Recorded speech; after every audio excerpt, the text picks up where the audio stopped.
donc il faut que ñu xam lan la ñu bëgg quoi Sénégal ñun ñëpp ñoo war a taxaw takk suñu digg ñu teg ko ci yoon teg réew mi ci raay bi ci yoon bi mais mënuñu bàyyi réew mi ci ay loxo yi ay nit ñoo xam ne xeebuñu dara ragaluñu dara rusuñu dara ñoom des ministres yoo xam ne dañu dem créer seen parc privé dem tey léegi ay bàyyima ci àll bi suñu bàyyima yi sax ñu dugal ko seen biir parc privé xool leen hypocrisie boobu rek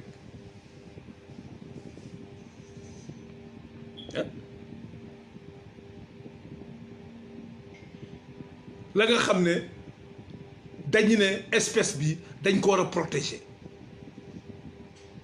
yooyu yëpp ay xeet la yoo xam ne mooy lay wone ni Sénégal amagul ay nit ñi dëggu ñi jub ci bopp réew mi mais bés bu Sénégal amee ay nit ñi jub ñi dëggu ci bopp réew mi wallahi Sénégal defar Sénégal dafa yomb trop c'est très facile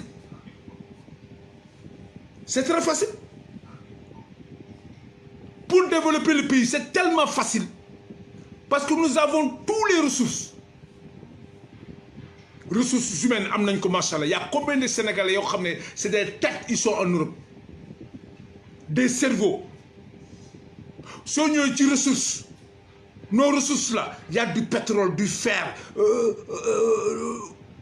zircon la mer est là l'océan est là y a combien de licences vendues aux Anglais aux Américains aux Chinois donc Sénégal le pays a toutes les possibilités pour réussir franchement honnêtement bu dee dañuy wax dëgg te yàlla tax rek Sénégal ñàkkul li xam ne mooy yóbbu Sénégal ci kanam xam nga problème Sénégal mooy ñan dañoo am ay njiit yu jubadi loolu moo téye Sénégal des gens malhonnêtes à la tête de ce pays c'est ce qui a bloqué le pays alors pour qu'on puisse débloquer cette situation-là il faut enlever ces gens qui sont à la tête de ce pays.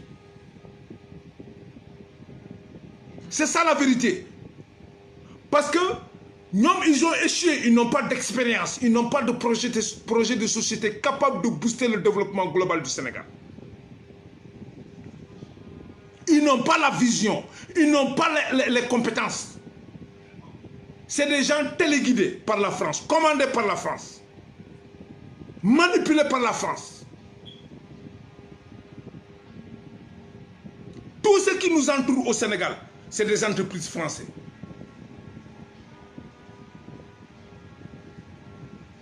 Alors, comment est-ce que vous voulez développer ce secteur? Alors, en même temps, il est né un parti politique avec des jeunes leaders qui émergent,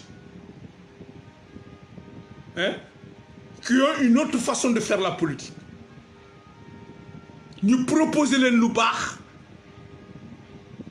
et la population veut laisser tout ce bonheur-là pour aller continuer à élire des gens qui étaient là depuis 1960, même système, même parti politique, même doctrine, sous la coupelle de la France. La France-Afrique qui continue à piétiner le développement de ces pays-là, du continent africain. Alors il faut qu'une rupture, vraiment, à la tête de ces pays-là. Parce que nous avons tout. Le Sénégal a tout pour avancer. Mais le problème des Sénégalais, c'est quoi? C'est ceux qui nous dirigent. Depuis Senghor, Abdou Diouf, Abdoulaye, aujourd'hui Macky Sall. Même système, même pourriture. Ce sont les mêmes hommes qui forment les mêmes hommes. Ah oui, xool leen rek historique politique bi ma leen di wax. Senghor moo tabax Abdou Diouf. Senghor moo tabax Abdou Diouf mooy socialisme moo fi nekkoon. di dem ba socialisme daanu libéralisme ñëw Ablaye Wade moo tabax Macky Sall. Non def leen rapprochement bi ci li may wax bu dee du dëgg la ngeen démentir ma.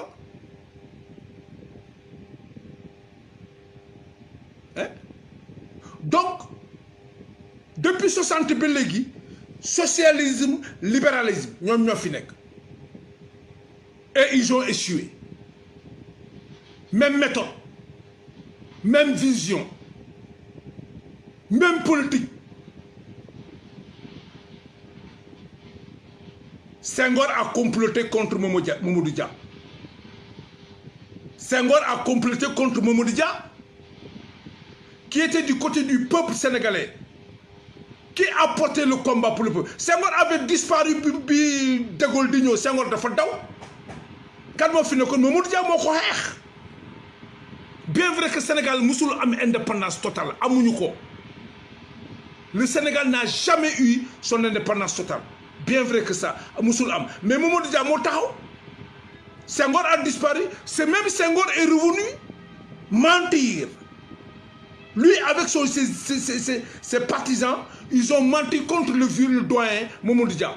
Ñu boole ko ak Serigne si fii tey tëj ko fi xaw ma ñaataat xaw ma 10 ans la ko tëj xaw ma lan gracier ko quoi.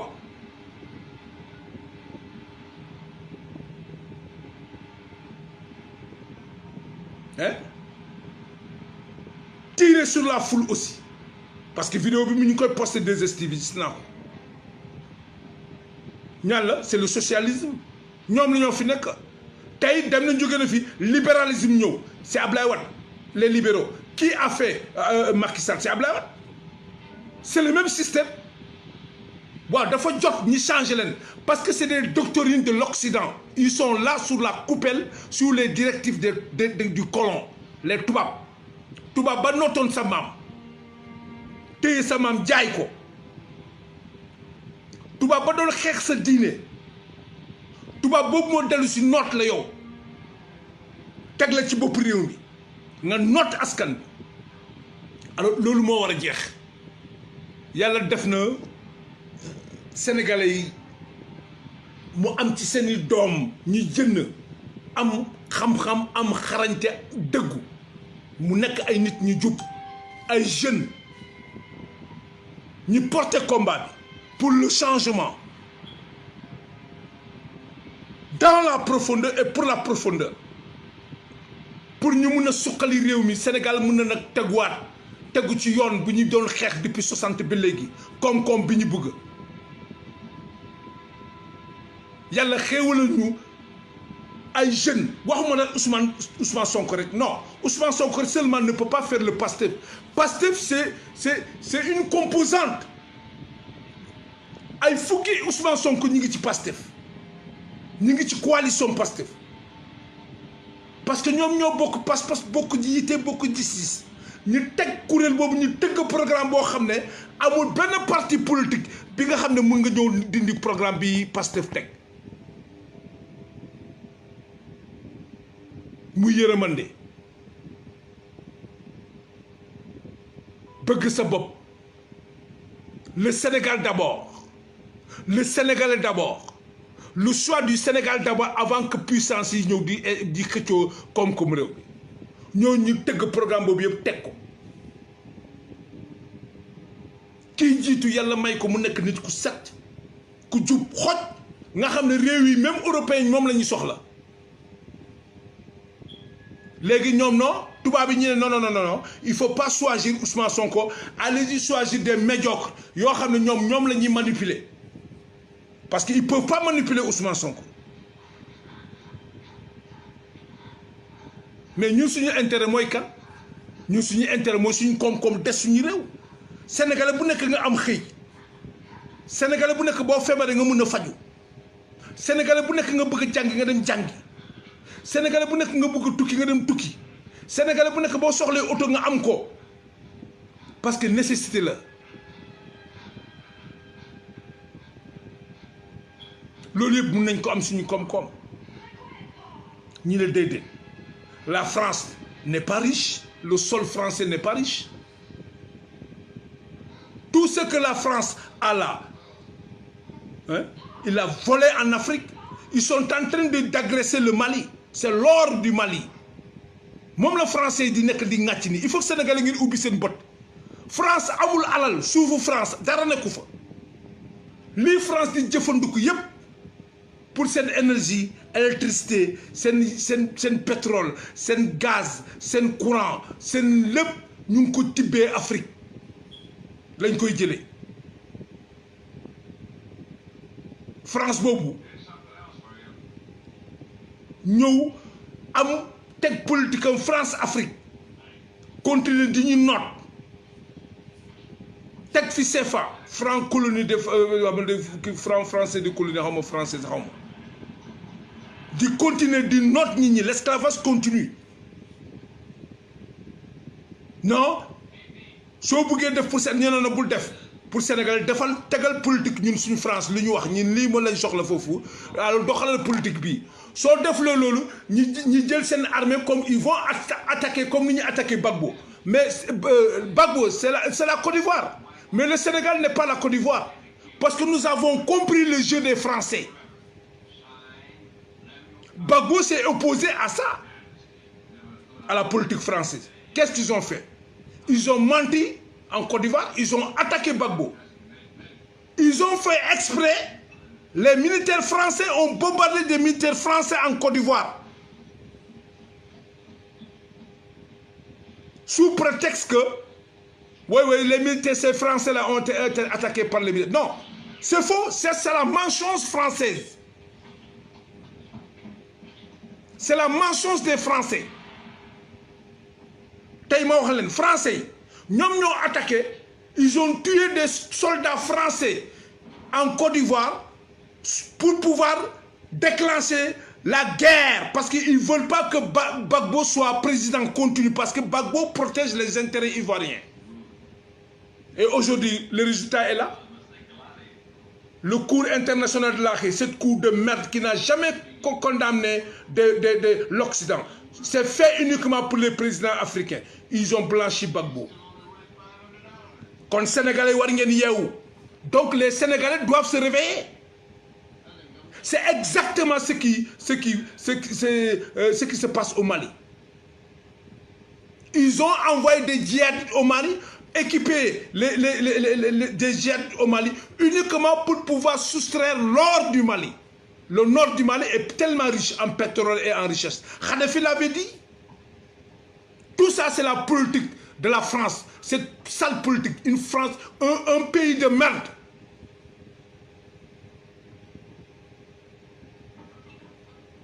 Aujourd'hui, c'est pour ça que les Maliens se sont dressés contre ce président marionnette-là. Ibeka, il va partir et il quittera. Parce que le peuple malien a compris. Le peuple malien a compris que toute cette merde qui est au Mali là, c'est la France qui a installé.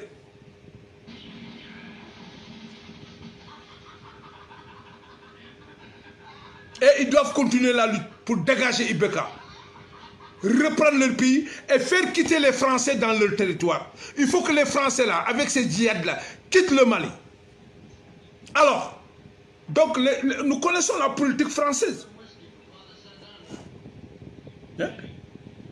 Ces traîtres français là qui avaient commencé à explorer les sols au Sénégal pour le pétrole. À un moment, ils n'ont rien vu. Ils sont partis. D'autres sont venus. Ils ont exploité, ils ont retrouvé du pétrole. C'est ce même Total là qui revient pour accaparer les meilleurs prix de pétrole. Sous la complicité de qui? De nos dirigeants.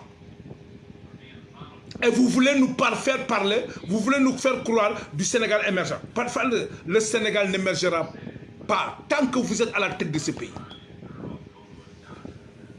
Sénégal du Moussa avancé. Filek yen djenu len ci bop réew mi parce que bokku ñu gis-gis ak sénégalais yi bëgg réew mi. Bokku len gis-gis ak sénégalais patriote ñoo xamné Sénégal lañu gëm. Bokku len xam-xam, bokku len gis-gis, bokku len bëgg-bëgg, bokku len politique, bokku len orientation avec des vrais patriotes sénégalais yoo xamné Sénégal lañu gëm. Il faut que ngeen joggé ci bop réew mi. Ça c'est clair. Ñi tek fi ay nit ñoo xamné c'est des patriotes. La France a compris que le Sénégal est un pays qui est intelligent.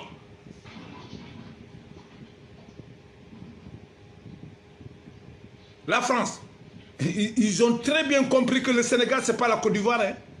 Ce n'est pas un pays qui se laisse manipuler comme ça. Non, non, non, non, non, non, non.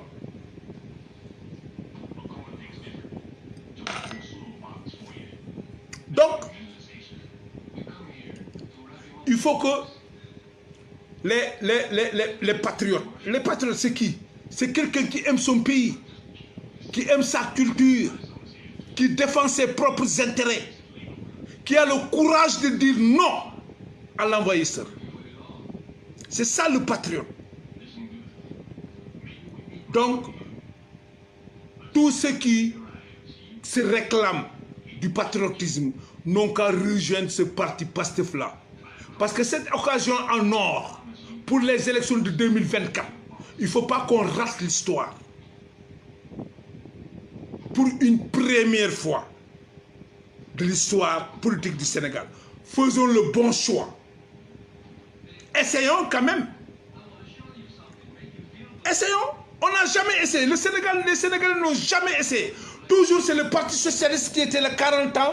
Ils n'ont rien foutu. Ils sont partis. Le libéralisme est là aussi. Ils n'ont rien apporté. Sinon, fabriquer que des voleurs. Ils nous ont fabriqué que des voleurs. Des gens malhonnêtes à la tête de ce pays. Qui gèrent les biens de tous les 16 000 Sénégalais. Des gens qui continuent à nous voler sans vergogne.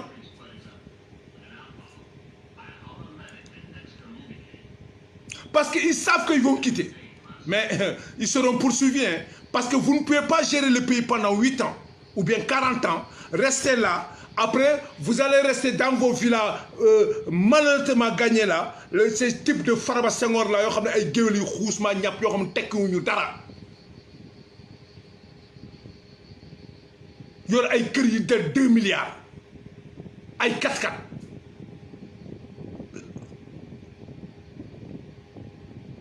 Xeetu nit dirigeant yooyu, xawma dirigeant la, xawma député la, xawma. Mahalla, si on a des accidentés de l'histoire politique du Sénégal, c'est toujours comme ça.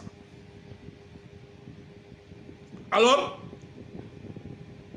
tout ce qui leur reste maintenant, ils s'appuient sur ce coronavirus-là. Vous savez, ils pensent qu'ils sont plus intelligents que le peuple qui dirige. Couvre-feu, état d'urgence. Après, à un certain moment, maintenant il faut enlever l'état d'urgence, il faut retirer le couvre-feu. Après maintenant, il faut abandonner la population. Laisser cette putain de soi-disant, je ne sais pas quoi, maladie qui n'existe pas, parce que moi je ne crois pas au coronavirus, quoi. C'est une politique de merde de l'Occident, imposée par l'Occident. Parce que grippe, pas lui, le coronavirus, et si on fait les statistiques, c'est l'Europe qui a perdu le plus. Ni des Européens, tout va bien, nous avons des fèvre bu bon bi ñu créé ni. Du black yi, du nit ñu ñuul yi, kon ay fen la. C'est une politique de mensonge.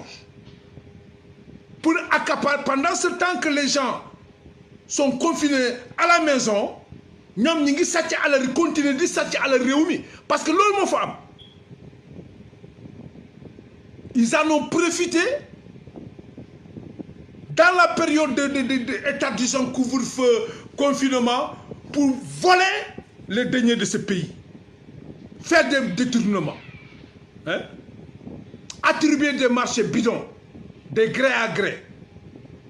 Depuis Ablaye Bourdion. Tous ces bandes-là, de voleurs-là. Hein? Le ministre de l'Environnement. Hein? Vous vous rendez compte? Même les animaux, ils volent les animaux dans la brousse. C'est extraordinaire. Quel dirigeant? Qu'est-ce que le Sénégal a fait pour mériter ces dirigeants-là? Pour mériter ce sort-là? Qu'est-ce que le Sénégal a fait? Est-ce que le Sénégal mérite ce sort-là?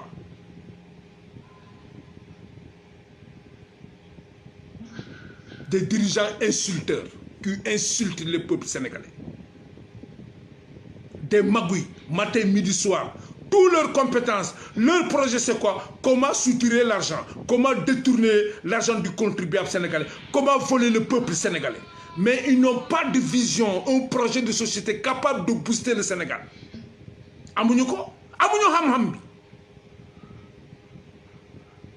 Ils sont limités, franchement. Alors qu'est-ce qu'ils veulent maintenant?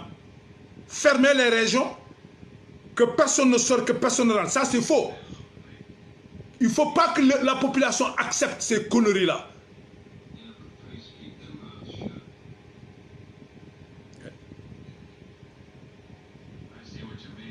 On ne peut pas être sénégalais, né au Sénégal, éduqué au Sénégal, grandi au Sénégal, tu fais tes études au Sénégal, tu n'es même pas capable d'avoir du boulot.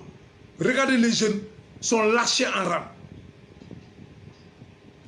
Et quand on te parle, on te dit oui, FNPJ, on te parle de... Il y a combien d'agences pour l'emploi des jeunes? Aujourd'hui, vous ne les entendez pas parler. Ceux qui nous emmerdaient oui, sur les plateaux de chaînes de télévision là, oui, ANPEJ, FNPJ, le nombre d'emplois créés, direct, indirect, ils ont tous disparu. Tous les débatteurs qui protégeaient ce pouvoir qui a échoué là, ils ont tous disparu. Kon xam ngeen ni fen du bijaaw comme Pape Alé lu mu koy wax fen du bijaaw te du mësa bijaaw dëgg rek moo wóor. Kon ña doon toog ci plateau télévision yi di bëgg a défendre seen PSE ñooñu ñëpp wóor na leen ni kon yéen da ngeen doon fen waxu leen dëgg sénégalais yi da ngeen a échec tey moo tax yéen ñëpp say ngeen yéen ñëpp réer ngeen vous avez disparu. Ñii dañoo fenn ba ñu nommé leen ay PCA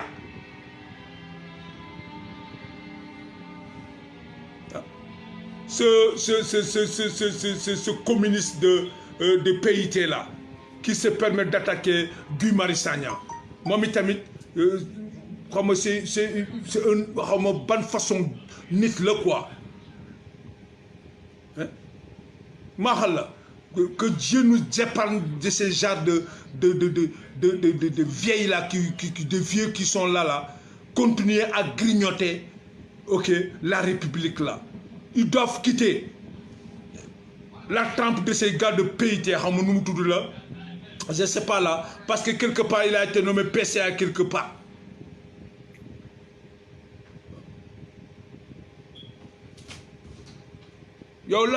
Qu'est-ce qu'il va dire à Guy Marius Sagna? Train de vie Guy Marius Sagna. Mais Guy Marius Sagna, il n'a pas travaillé, il n'a pas volé l'argent du contribuable sénégalais. C'est vous les voleurs. Vous êtes des voleurs et vous êtes très nuls sur le plan professionnel. Parce que vous n'êtes pas compétents pour développer le pays.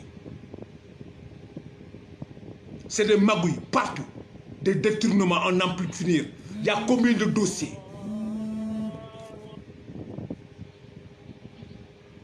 Qu'est-ce que Guy Marius Sagna a fait? Il n'a rien fait.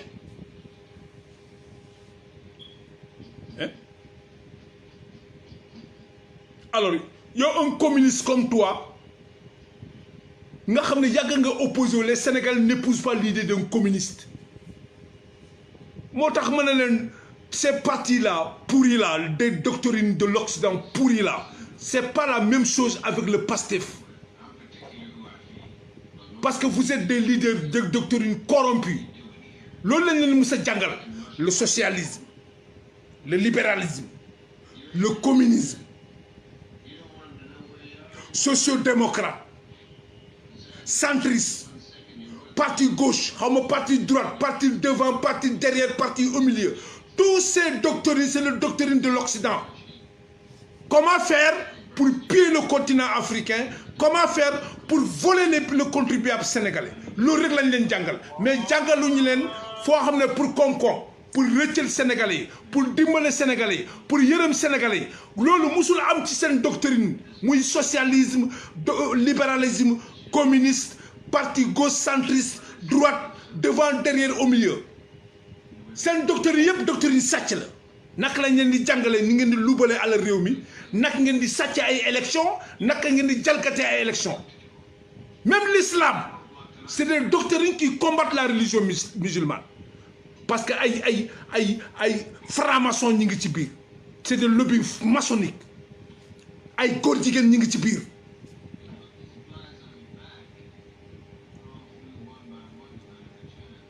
mais vous ne pouvez pas porter le pays vers l'avant parce que yàlla du leen ko accorder, Dieu ne l'acceptera pas. Par contre Pastef c'est autre chose. Doctrine Pastef c'est la doctrine de l'Occident, c'est Astaghfirullah, de l'Afrique. Pastef doctrine africaine la, sénégalais ñun la. Pastef c'est nous. Qu'est-ce que lan mooy Pastef? Yërmande. Lan mooy Pastef? Jub xocc. Lan mooy Pastef? Taxaw ci dëgg di wax dëgg. Lan mooy Pastef? Ndimbal ak yërmande, jëf jël, ragal yàlla, jub, éthique, déontologie, bëgg sa réew, fokk sa réew.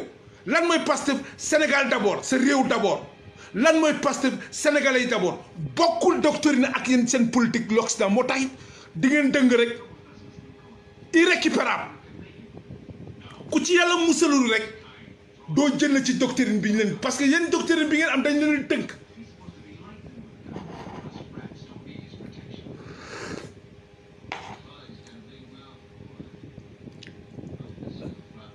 Gëm sa bopp moo taxit xool leen rek ay nit ñi mel ni Bala Moussa Daffé ki nga xam ne boroom xam-xam la nit ku sell xam-xam ku leer ku dëgg ku mante am éthique am déontologie ragal yàlla jub xoj façon xeetu nit ñooñu la nekk Pastef. nee naa nit ku salte du ñëw Pastef. attention nit ñi salte ku jubadi doo dugg ci Pastef. c'est pour cela Cissé Lo a été farouchement combattu parce que xeetu nit yooyu bëgguñu leen. ay crevette lañu ci benn saaku crevette bu nëbee saaku bi yëpp lañu sànni parce que dañuy ñëw contaminer ñëpp soxlaw ñu xeetu politiciens yooyu moo tax il faut que sénégalais yi ñu yeewu takk seen fit réew mi mënuñu ko defal tant que ñi ngi fi jënneewuñu gars yi ci bopp réew mi c'est pas possible il faut que ñu jëlee leen fi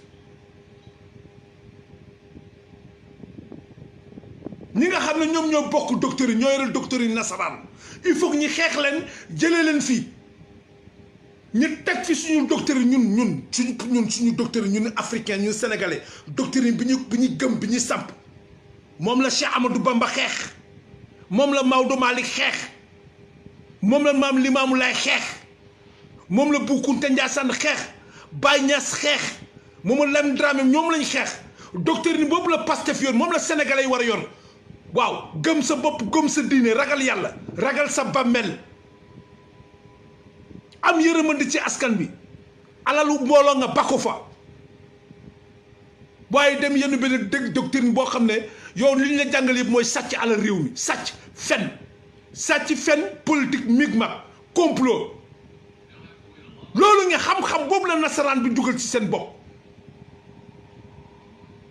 moom ngeen màggee parce que yéen jàpp ngeen ni politique mooy ma jàpp nit ki tëj ci kaso bokkuñu vision bokkuñu justice dama koy tëj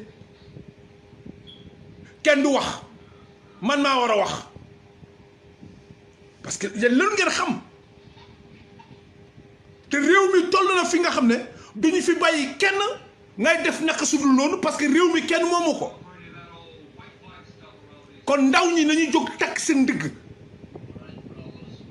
dem leen ngeen récupérer seen carte d'identité ngeen récupérer seen carte d'identité loolu mooy xeex bi opposition nag am na ci ñi nga xam ne dañoo jaay seen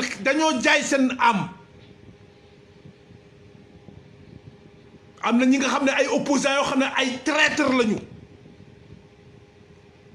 ñooñu faruñu ak population ñooñu seen intérêt bopp lañ fi nekkal tubaab bi lañ fi toogal bés bu ñu jotee réew mi rek day gën Sénégal day gën a tar opposant yooyu Idrissa Seck ci la bokk fekk muy leer parce que koo xam ne dafa jóg naan way CFA baax na yow ñuy xeex pour jënd CFA nga ne CFA baax da ngeen a yàpp sénégalais gëmu leen seen bopp xeetu politiciens yu mel noonu les Cyril de bot du bot de l'Occident dañuy war a jóge fii parce que révolution buy am da ngay raxas lépp ñu jëlee salte ñëpp tout nga jëndee salte tilim bi nga jëndee leen ñoo xam ne sobe lañu ànd nga jëndee leen gox yi sip ñi dem ca xaj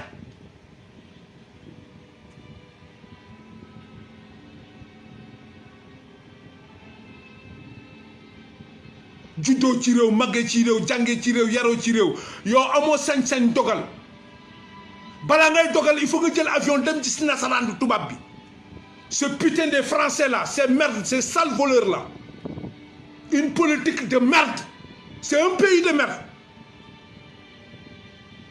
et économiquement dañuy daanuwa 2024 la France sera 10e puissance économique les statistiques jënd nañu Banque mondiale wax na ko soo gisee acharnement bi ci Mali yëpp c'est pour ça parce qu'ils savent que ils vont tomber ils seront plus 4e puissance économique la France là ils seront 10e classés 10e.